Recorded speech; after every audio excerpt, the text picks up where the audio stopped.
नमस्कार सगळ्यांना, तुमच्या सगळ्यांचं स्वागत आहे एका नवीन व्हिडिओमध्ये। आज आपण करणार आहे वरईचा भात। उपासासाठी लागणारा वरईचा भात कसा करायचा ते आपण आज बघणार आहे। खूप पटकन होतो हा तयार।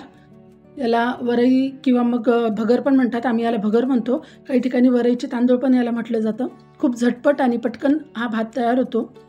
त्यासाठी बघा मी इकडे घेतलेले भगर आणि हे 2 बटाटे घेतलेत, साल काढून घेतलेत मी त्याचे आणि चिरून घेतले। शेंगदाणे घेतले आणि हिरव्या मिरच्या घेतल्यात चिरून। आता ही भगर जी घेतलेली ही भगर आपल्याला धुवून घ्यायची आहे स्वच्छ। यामध्ये पाणी टाकून ह्याला 2-3 वेळा चांगलं स्वच्छ असं धुवून घ्यायचं आहे। यामध्ये पाणी टाकल्यानंतर बघा असं वरती पांढरं पाणी येतं, ते सगळं आपल्याला काढून घ्यायचं आहे पाणी आणि परत अजून 2-3 पाणी टाकून धुवून घ्यायची ही भगर। खूप पटकन होतो हा वरईचा भात तयार। झटकीपट होणारा हा उपासाचा पदार्थ आहे आणि चवीला पण तितकाच छान लागतो, पचायला पण हलका होतो। बघा मी इथे छान असे भगर धुवून घेतलेली आहे ही। आता याला आपण फोडणी करून घेणार आहे।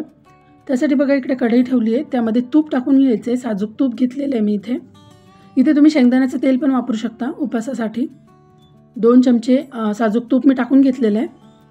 आता याच्यामध्ये आपण ज्या हिरव्या मिरच्या चिरून घेतल्या होत्या त्या मिरच्या आपल्याला याच्यामध्ये आता टाकून घ्यायच्या आहे। तुम्ही जर उपासाला जिरे खात असाल तर तुम्ही जिरे पण या तुपामध्ये टाकून घेऊ शकता। आता या मिरच्या थोड्याशा परतून घ्यायच्यात। यानंतर आपल्याला आपण जे बटाटे चिरून घेतले होते, 2 मध्यम आकाराचे बटाटे घेतले होते मी, साल काढून चिरून घेतलेले, ते बटाटे आता यामध्ये टाकून घ्यायचे। हे बटाटे पण आता व्यवस्थित असे परतून घेऊ। यानंतर आपण जे शेंगदाणे घेतले होते ते शेंगदाणे यामध्ये टाकून घ्यायचे। खूप छान चव लागते भगरमध्ये शेंगदाण्याची। हे सगळं व्यवस्थित असं परतून घ्यायचं आहे। आता अगदी 1 ते 2 मिनिटं मी आता हे परतून घेणार आहे।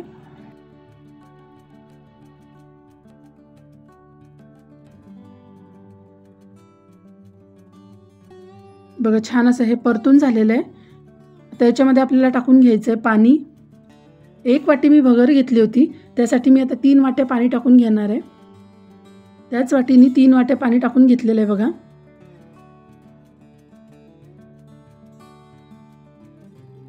आणि ही 3री वाटी, अशा 3 वाट्या पाणी मी टाकून घेतलेलं आहे। तुम्ही जर या चॅनलवर आज पहिल्यांदा व्हिडिओ बघत असाल तर चॅनलला लगेच सबस्क्राईब करून घ्या।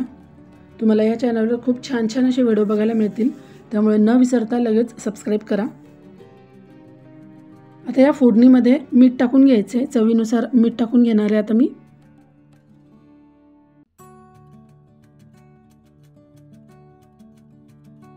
आता या पाण्याला व्यवस्थित अशी उकळी काढून घ्यायची आहे, कारण ह्या पाण्याला उकळी आल्यानंतरच आपण जी भगर धुवून ठेवलेली आहे ती भगर आपल्याला याच्यामध्ये टाकायची आहे। त्यामुळे आता ह्या पाण्याला चांगली व्यवस्थित अशी उकळी येऊ देऊ। हळूहळू बघा पाण्याला उकळी येते आता, त्याला मधून थोडं असं ढवळत राहायचं आहे।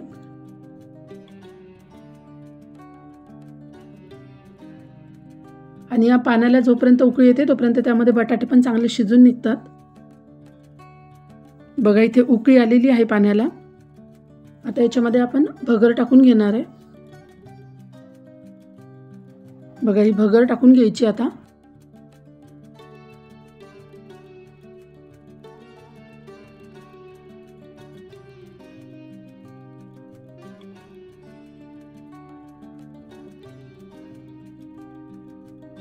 ही सगळी भगर मी आता टाकून घेतलेली बघा आणि व्यवस्थित तिला हलवून घ्यायचे आणि आपल्याला आता ह्या भगरीला ह्या पाण्यामध्ये चांगलं शिजू द्यायचं आहे। अगदी 7 ते 8 मिनिटांमध्ये हा भात शिजून तयार होतो। अगदी 1 चमचाभर शेंगदाण्याचा कूट मी यामध्ये टाकते। हे शेंगदाणे व्यवस्थित भाजून त्यानंतर त्याचा कूट करून घेतलाय, तो याच्यामध्ये टाकून घ्यायचा आहे। सगळं व्यवस्थित मिक्स करून आता याच्यावर झाकण ठेवून हा भात आपल्याला शिजवून घ्यायचा आहे।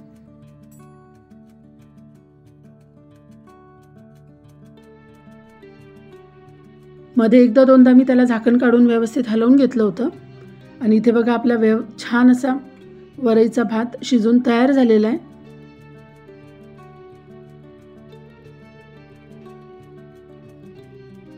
बघा किती छान आपला वरईचा भात झालेला आहे। भगर तयार आहे खाण्यासाठी।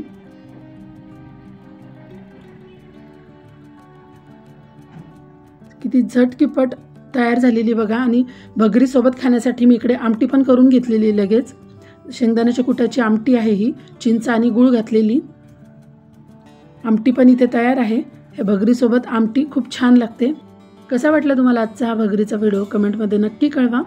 व्हिडिओ बघत इथपर्यंत आला असाल तर व्हिडिओला लाईक आठवणीने करून घ्या. आणि चॅनलला जर अजूनही सबस्क्राईब केलं नसेल तर सगळ्यात आधी चॅनलला सबस्क्राईब करून घ्या. छान गरमागरम अशी शेंगदाण्याची आमटी आणि सोबत वरईचा भात म्हणजेच भगर. खूप छान असा उपासाचा हा बेत आहे. साधा, सोपा, पचायला हलका. तर तुम्हीही एकदा उपासाला नक्की असा हा बेत करा. एकादशीच्या उपासाला पण आपण हा बेत करू शकतो. परत भेटूया असेच एका छानशा व्हिडिओमध्ये. व्हिडिओ शेवटपर्यंत बघितल्याबद्दल धन्यवाद.